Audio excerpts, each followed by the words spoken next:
Estás viendo Infinito. Abre tu mente. El mundo está poblado de misterios aún indescifrables, de sueños imposibles hechos realidad, de sucesos que resisten cualquier explicación, de incidentes reñidos con la lógica, de enigmas, de quimeras, de asombro. Arriésguese a explorar el universo más extraordinario. Ábrase al sorprendente infinito insólito. Infinito. Señal del nuevo milenio.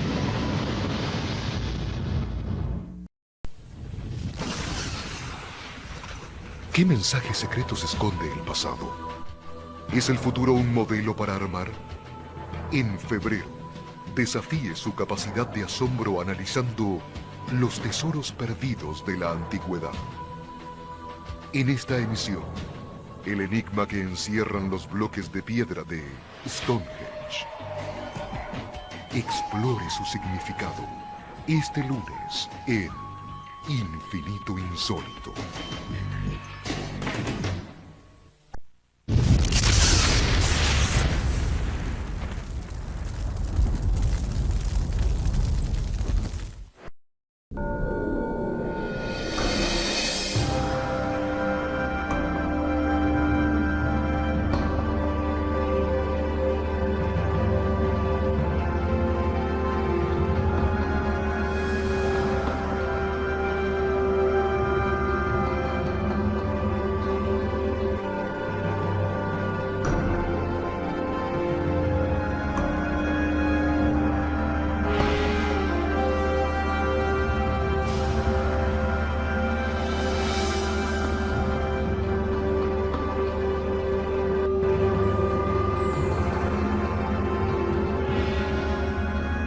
Tesoros de la antigüedad. Stonehenge.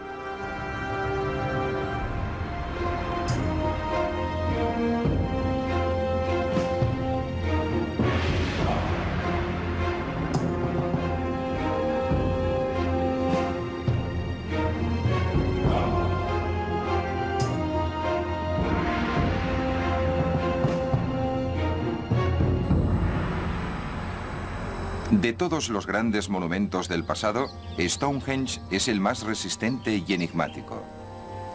Cuanto más nos esforzamos por descubrir los secretos de este misterioso monumento, más dudas nos surgen.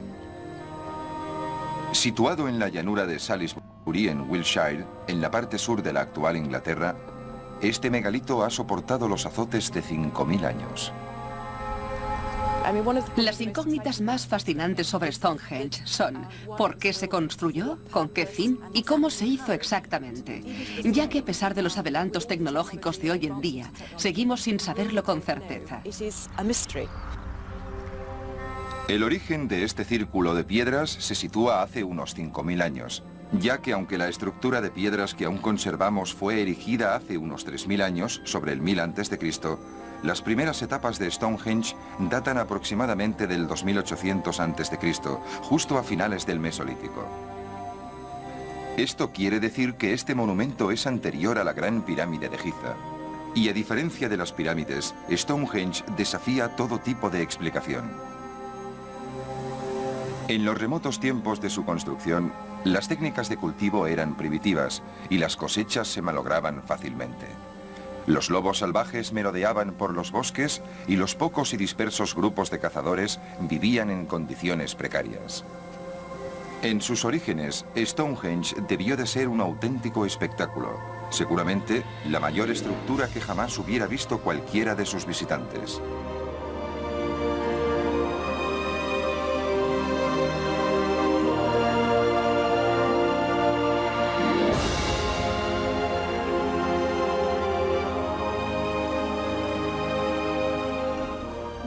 Uno de los problemas que hemos tenido para entender Stonehenge es el hecho de que aunque una gran parte se ha excavado, esas excavaciones no se registraron por distintos motivos. La mayor parte de la información que poseemos sobre Stonehenge se basa en escasas pruebas arqueológicas. Tan solo disponemos de algunos hechos sobre los que basar nuestras hipótesis y como arqueólogos y científicos solo podemos observar los restos físicos e intentar inferir a partir de ellos lo ocurrido. A partir de ahí, cada cual tiene que decidir por sí mismo qué representan realmente estos restos en términos de qué sentían los que lo construyeron, con qué fin lo hicieron, qué visión tenían de las cosas, ya que no podemos extrapolar esa información a partir de los restos arqueológicos. A pesar de los importantes esfuerzos realizados por algunos de los mejores cerebros del mundo de la arqueología, este monumento se niega a encajar en ninguna de las teorías propuestas y sigue siendo en la actualidad tan inexplicable como cuando entró a formar parte del folclore.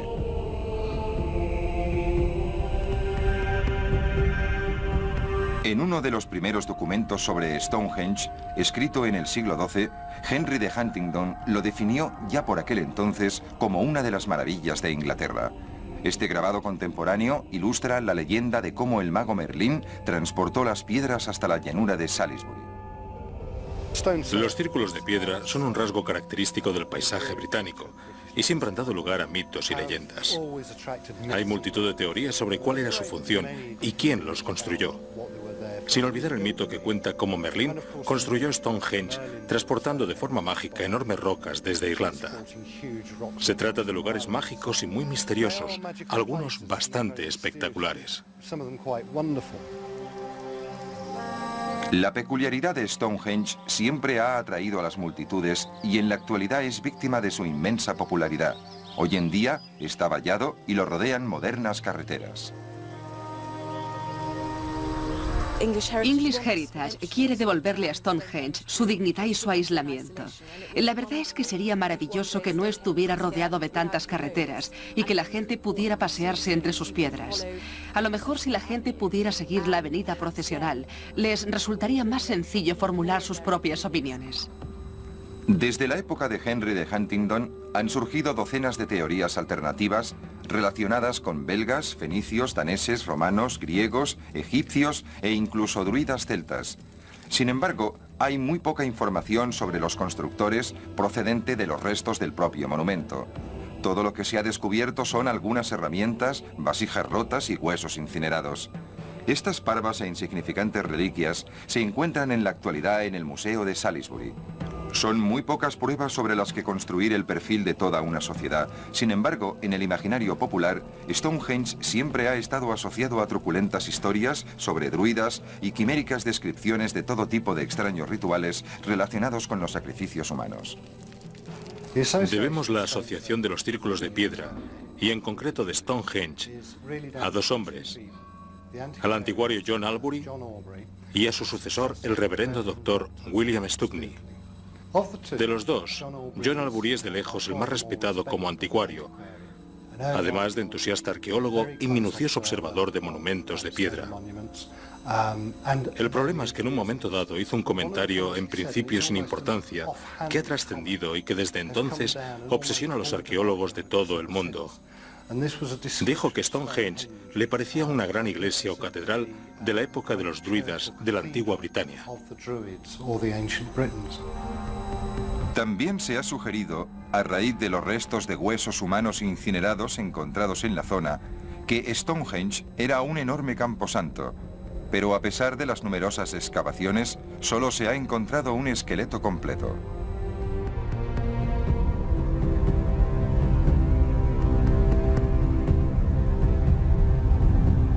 Sin embargo, el esqueleto de Stonehenge revela que aquel hombre fue víctima de al menos un acto violento, ya que se han encontrado los restos de 3 puntas de flechas incrustadas en sus huesos. Los restos humanos más famosos encontrados en Stonehenge son los del arquero. Lo que no sabemos ni sabremos es si fue víctima de un sacrificio o si sencillamente lo atacaron y lo tiraron a la zanja.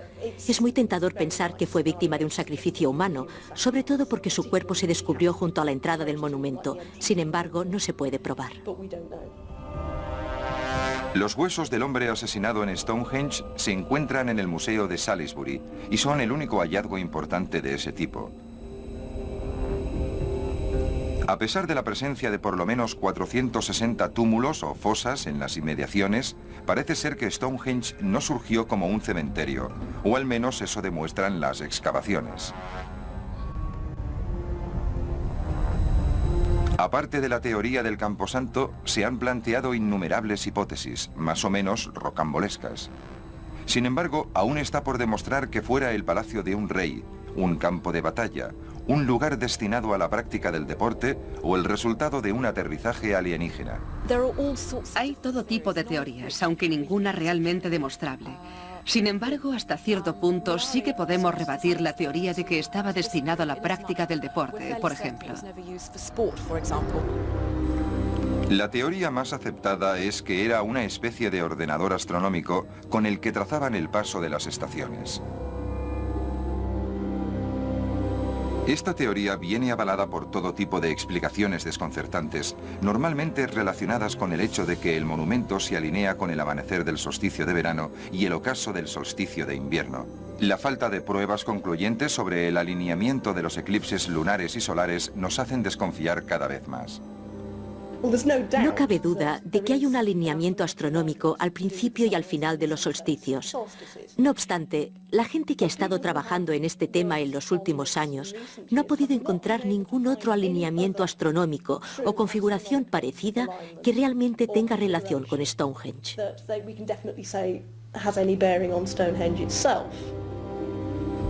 Se calcula que Stonehenge se utilizó durante más de 1500 años. Después se convirtió en un montón de ruinas y en el enigma que sigue siendo hoy en día. Ahora ha caído en el olvido. Es una reliquia cuyo auténtico fin se olvidó hace ya muchos años. Un claro ejemplo del implacable efecto del paso del tiempo.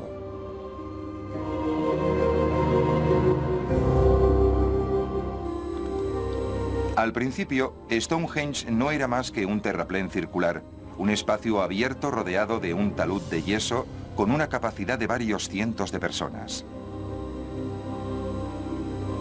Durante 1000 años, este terraplén continuó siendo el lugar de encuentro de los granjeros locales. Por aquel entonces se introdujeron cambios. Se formó un círculo con 56 agujeros dentro del talud. Aquellas fosas se conocen hoy en día como los agujeros de Aubrey, en honor del anticuario del siglo XVII, John Aubrey. Los agujeros de Aubrey formaban parte de la estructura inicial de Stonehenge. Era una estructura de madera. Sabemos que eran postes de madera, aunque no sabemos muy bien cómo se relacionaban entre sí. Aunque hay varias teorías. Creemos que esta fue una de las fases iniciales y que representa una de las muchas facetas de Stonehenge. Es probable que la fase 1 de Stonehenge se completara sobre el 2800 a.C. Lo que sí es casi seguro es que fue unos 600 años antes de que se erigiera la popular estructura de Stonehenge tal y como la conocemos hoy en día. Unos años más tarde se creó la fase 2. Durante la misma, se rectificó la entrada ligeramente para que su centro estuviera encarado por un lado hacia el amanecer del solsticio de verano y por el otro hacia el ocaso del solsticio de invierno. Se dispuso una avenida con dos taludes paralelos bordeados de zanjas exteriores durante unos 530 metros en dirección al fondo de Stonehenge. A continuación se situaron 4 piedras pequeñas, conocidas como las piedras de Station, en la cara interna del foso, 2 de ellas rodeadas a su vez por pequeñas zanjas. Por lo visto, durante esta fase se decidió levantar un círculo doble de piedras azuladas en el centro. Se llegaron a levantar unas 3/4 partes del círculo, pero un repentino cambio de planes hizo que no se acabara el trabajo. Se retiraron las piedras de sus respectivos agujeros y estos se rellenaron posteriormente. Esto ocurrió aproximadamente en el 2045 a.C., a principios de la Edad de Bronce. Las piedras que conservamos en la actualidad de Stonehenge se pueden clasificar en torno a 3 grupos principales. Las piedras azules son las piedras más pequeñas y cercanas a la cámara. Las otras más grandes que asoman por detrás son las famosas piedras sarcenas. Las piedras azules incluyen las piedras del primer círculo azul y las piedras azules de la herradura, que son las piedras más antiguas de Stonehenge. La mayoría siguen siendo de un color azul grisáceo, sobre todo cuando están mojadas. El círculo exterior de monolitos sarcenos rematados por dinteles enmarcaba la estructura final. Regresaremos con más Infinito Insólito.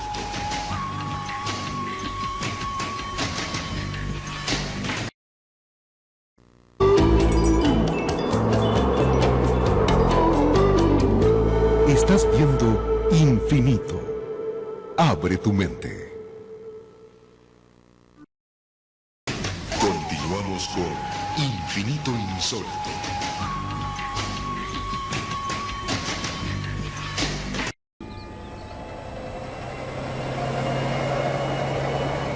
En la actualidad vemos como algo muy natural el mover grandes y pesadas cargas.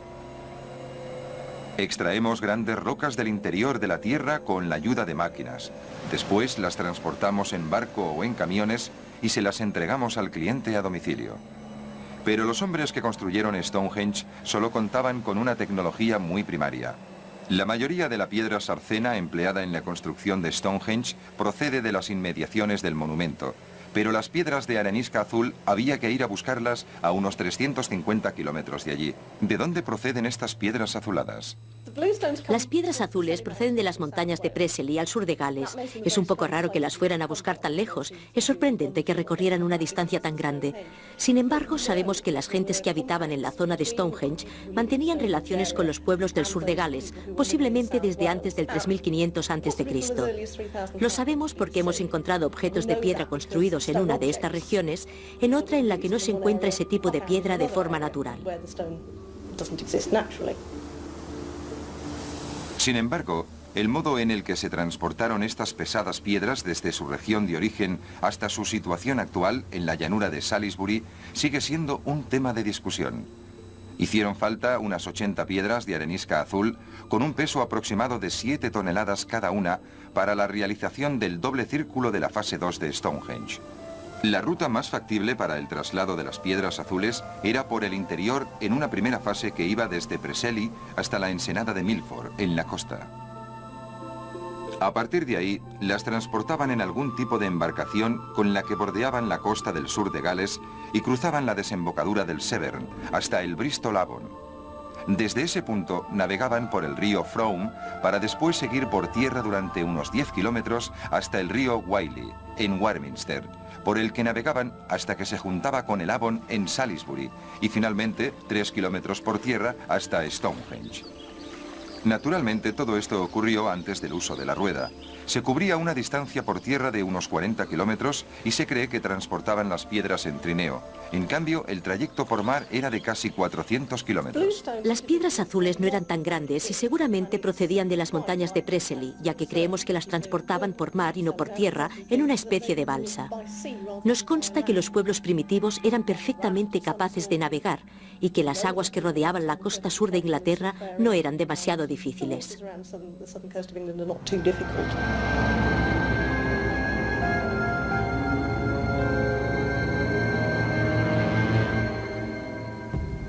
Con la llegada de la fase 3, se trajeron de las colinas de Marlborough las grandes rocas sarsenas y se colocaron formando un círculo exterior de 30 monolitos. Este encerraba a su vez una herradura de 5 trilitos coronados por dinteles.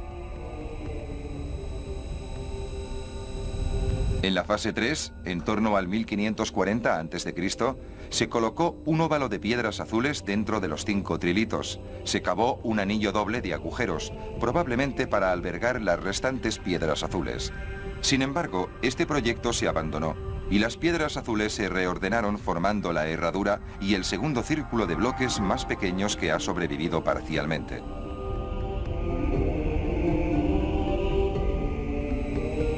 En la cuarta fase tuvo lugar un último evento, la prolongación de la avenida desde Stonehenge hasta el río Avon en West Amesbury, con una longitud final de 3 kilómetros.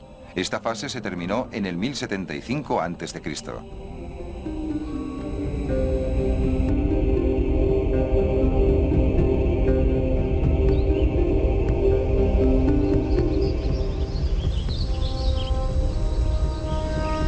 Visualmente, este es el monolito sarceno más espectacular. Este tipo de piedra de arenisca se puede encontrar dispersa de forma caprichosa por la mayor parte del condado de Essex, con una mayor concentración en las colinas de Marlborough, a unos 35 kilómetros al norte de Stonehenge.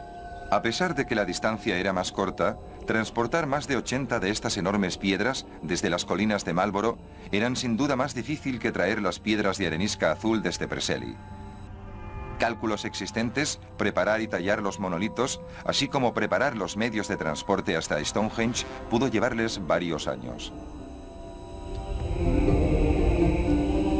Es evidente que buscaban piedras de un tamaño determinado, lo que sin lugar a dudas los llevó a romper piedras aún mayores para que se ajustaran a sus necesidades.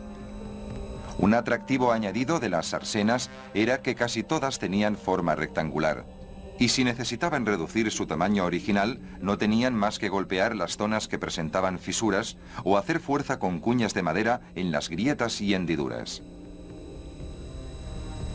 Si querían darles forma o labrarlas, no tenían más que golpear las rocas con resistentes mazos. Mientras los constructores daban los últimos toques a la piedra, que ya estaban casi listas para ocupar su respectivo lugar, otros hombres cavaban el agujero en el suelo. Finalmente, ataban cuerdas al extremo superior de la piedra y las pasaban sobre una estructura en forma de A que enganchaban a bueyes o a hombres que la estiraban hasta poner las piedras en posición vertical. La posición final se ajustaba rellenando con ripio los espacios sobrantes en la base hasta conseguir que estuviera totalmente recta. Es en sí mismo un gran logro de la ingeniería. Y para no haber usado reglas graduadas ni ordenadores, la precisión con la que se construyó resulta sorprendente. Así que quien quiera que organizara su construcción tenía una mente muy bien estructurada. Evidentemente eran hombres cultos y muy conscientes de lo necesario que era alcanzar la perfección. Después tuvo lugar una proeza aún mayor, colocar los dinteles en su sitio. Sin poleas ni grúas, resulta prácticamente inconcebible que pudieran colocar los dinteles encima de los monolitos con una precisión tan matemática. Como vemos, el extremo superior de los monolitos se diseñó de modo que acabara en una espiga semicircular que tendría que encajar perfectamente en una entalladura conocida como mortaja, que se cincelaba en la parte inferior del dintel. Levantar los dinteles era muy complicado. Lo más probable es que el dintel se transportara hasta el lugar correspondiente sobre una estructura a ras de suelo y se dejara a 1 metro de los monolitos. Luego se empleaba una palanca larga de madera para levantar un extremo del dintel, mientras un ayudante deslizaba rápidamente por debajo una cuña de madera. El mismo proceso continuaba hasta que el dintel se nivelara con la parte superior de los monolitos. Una vez hecho esto, el dintel se desplazaba lateralmente con una cuña hasta que se encajaba de un modo seguro. Lo que tiene Stonehenge es que es el mayor monumento prehistórico con el que contamos, pero si lo desglosamos en sus distintos elementos, nos daremos cuenta de que hay otros muchos iguales en otros sitios. Hay muchos monumentos similares a las distintas partes de Stonehenge. La diferencia entre Stonehenge y los demás es que su última fase se realizó en piedra. Las habilidades matemáticas y astronómicas de los pueblos del Neolítico han dado mucho de qué hablar. Sin embargo, no podemos inferir solamente a partir de los restos arqueológicos que los hombres prehistóricos en Britania tuvieran un interés filantrópico en las ciencias y el conocimiento. No hay pruebas de peso que demuestren que su preocupación por los cielos fuera científica o metafísica. Lo que sí es casi seguro es que su interés por la astronomía atendía a razones prácticas, en la medida en la que podía controlar el correcto funcionamiento del calendario agrícola. Se dice que probablemente los círculos de piedras eran calendarios con fines agrícolas. Pero también ha quedado claro que los granjeros que se fiasen de la observación de estos círculos no podían obtener muy buenos resultados, ya que las lecturas astronómicas de los círculos de piedras eran muchas veces erróneas. Pero eso no quiere decir que los propios círculos de piedras no formaran parte en el proceso de realización del calendario. Hemos llegado a la conclusión de que los calendarios eran extremadamente importantes por motivos culturales. Establecían el ciclo de las estaciones a grosso modo, pero además, a veces el propio calendario representaba los conceptos de nacimiento, muerte, desarrollo y decaimiento que se encontraban en el mismo centro de las principales religiones del mundo. El día más corto del año era importante para las comunidades agrícolas, ya que a medida que aumentaban las horas de luz al día, la gente más segura estaba de que las estaciones iban a seguir su curso natural. La primavera seguiría al invierno, las cosechas crecerían y la vida continuaría como siempre.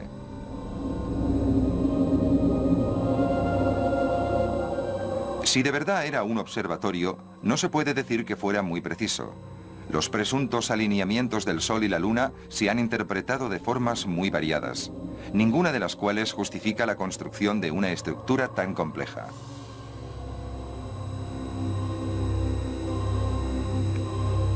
En su día, la construcción de Stonehenge fue claramente una tarea titánica.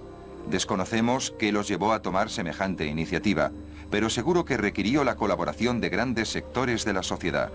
La magnitud del proyecto sugiere que existía claramente una élite que podía dar órdenes y asegurarse de que se acataran. No sabemos exactamente quién construyó Stonehenge, pero lo que sí sabemos hasta cierto punto es que lo hizo gente de la zona. Aunque lo que no podemos determinar es cómo se construyó exactamente o quién constituyó la principal fuerza de trabajo. Es bastante probable que se recurriera a mano de obra esclava, aunque no tenemos pruebas arqueológicas que lo demuestren, aunque yo personalmente creo que para algunos era todo un honor participar en la construcción de Stonehenge.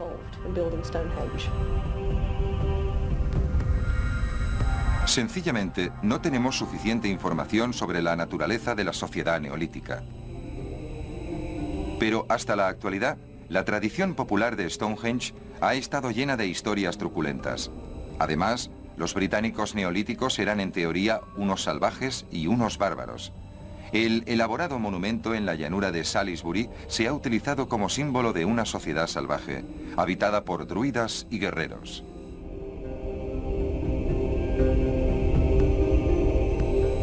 La visión de la sociedad moderna, mucho menos religiosa, es que se construyó en una época previa a la de los druidas.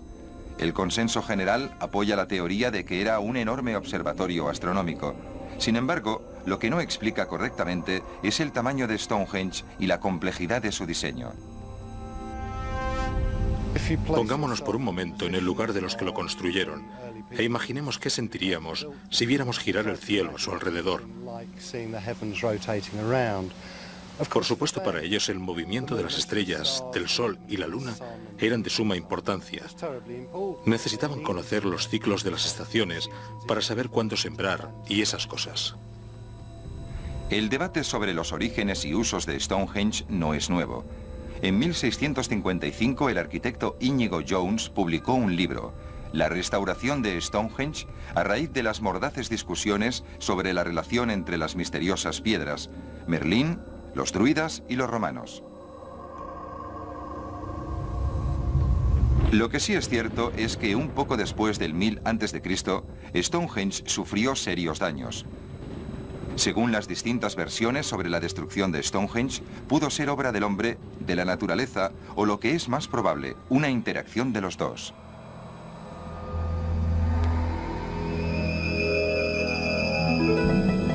Algunos investigadores creen que los principales culpables son los procesos naturales. En la época moderna, algunas de estas piedras se han caído solas, ya que han ido perdiendo estabilidad. Esto sugiere que el paso del tiempo y los cambios climáticos podrían bastar para explicar la mayor parte del daño sufrido por el monumento. Algo que refuerza esta postura es que los mayores desperfectos han tenido lugar en el lado sudoeste, el extremo que soporta el embate del clima más severo. Los vientos del sudoeste, que soplan con la fuerza de un vendaval, podrían ser los responsables de que los monolitos se tambalearan en sus lechos, dejando caer los dinteles. Existe la posibilidad de que Stonehenge nunca se llegara a terminar. Los restos que vemos en Stonehenge no son el último monumento que se construyó en la zona. Por lo menos se construyó otro más. Alrededor de las piedras hay dos círculos de agujeros que por lo visto cavaron para albergar unas piedras de un tamaño similar al de las de arenisca azul. Pero si observamos bien el fondo de estos agujeros, vemos que nunca se llegaron a colocar las piedras. Por eso sabemos que se trata de un monumento inacabado. En el siglo XVIII, Stonehenge ya era toda una atracción turística. El misterio de las enormes rocas erguidas en la llanura de Salisbury llevaba a los visitantes a contar los pilares desplomados, a llevarse trozos de piedra y a especular sobre su origen. A lo mejor era para algo relacionado con la adoración del sol y la luna. Puede que fuera una construcción que empezaron o instigaron otros seres. A lo mejor solo querían dejar algo para que los demás lo vieran. Yo creo que era un símbolo religioso. He oído de todo, desde que lo hicieron los extraterrestres hasta que era un templo en honor de los dioses. Es más fácil pensar que los ayudaron los extraterrestres, pero desde luego es todo un misterio. En la actualidad se han restaurado algunas piedras con cemento, lo cual se ve fácilmente. Esta evidente combinación de lo viejo y lo nuevo es una táctica deliberada de English Heritage, destinada a diferenciar claramente las partes restauradas de las originales. La infinidad de visitantes que llegaron a Stonehenge no saben muy bien cómo explicar su origen y tiende de un modo natural a asumir que todas estas teorías no son más que meras especulaciones fruto de la imaginación. Sea cual sea la importancia que se le atribuía hace siglos, todavía está presente. Uno de sus mayores atractivos es que significa cosas distintas para gente distinta. Lo mismo ocurre en la actualidad. Para algunos es un monumento en honor de las víctimas de las luchas prehistóricas. Para otros es una especie de calculadora astronómica o un templo tan vivo hoy en día como cuando se construyó. Aunque para muchos la única función invariable de Stonehenge es la de actuar como un imán que atrae todo tipo de interés y especulación. Anticuarios, artistas y arqueólogos han combinado sus esfuerzos para realizar una crónica escrita y visual de un monumento único. Esta es la extraña y desafiante historia de Stonehenge, un enigma constante, un hermoso monumento que continúa haciendo las delicias de la gente sin dejar de instruir.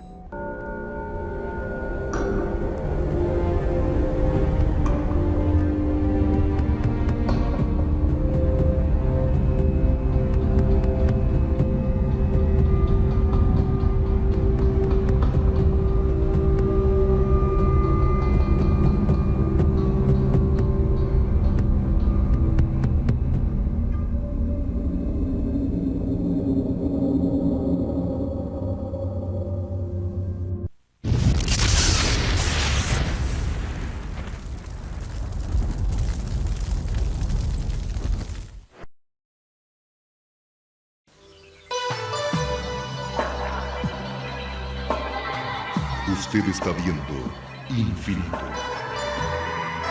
Infinito, señal del nuevo milenio. Mientras el planeta sigue sorprendiéndonos con misterios inexplicables, en Infinito seguimos trabajando con más y más horas de producciones propias y exclusivas. Los casos más inquietantes, analizados por un equipo especializado de investigadores y cazadores de fenómenos extraños en distintas partes del mundo, a través de realizaciones para el asombro, reunidas en Infinito Original. Porque existe otra realidad, y solo un canal se atreve a investigarla.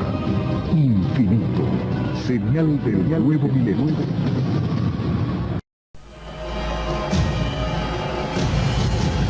Cada minuto, de cada hora, de cada día, ocurren eventos inexplicables. Incidentes, fenómenos, encuentros, ritos, experimentos.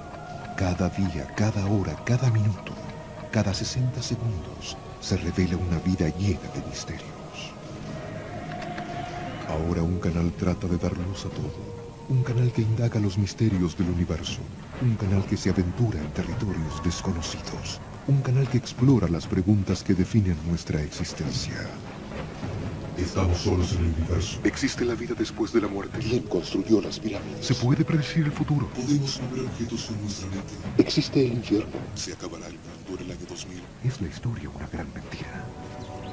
Para cada pregunta hay una respuesta, pero ¿hasta dónde estamos dispuestos a llegar para encontrar la verdad? Desde Machu Picchu al Chupacabra, desde los aztecas al Zodíaco, desde los extraterrestres a los ángeles. Esto es Infinito, un viaje hacia lo desconocido, una exploración de lo inexplicable. Ningún lugar es muy remoto, ninguna pregunta muy extraña, ningún misterio está fuera de nuestros límites. Escuche lo inesperado, descubra lo oculto, experimente lo desconocido. Infinito, señal del nuevo milenio. ¿Qué dicen las profecías para esta época? ¿Cuál es el sentido de nuestras vidas? ¿Existe el alma? La nueva era brinda muchas respuestas, pero para encontrarlas tenemos que hacer las preguntas adecuadas.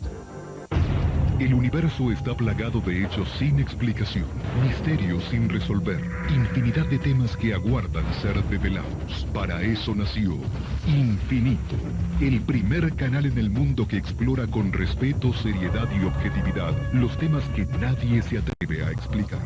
De lo desconocido a lo sorprendente, de lo enigmático a lo inexplicable.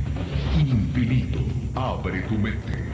Disponible en Estados Unidos para las comunidades de habla hispana. Pídelo a tu operador de cable. Infinito, abre tu mente.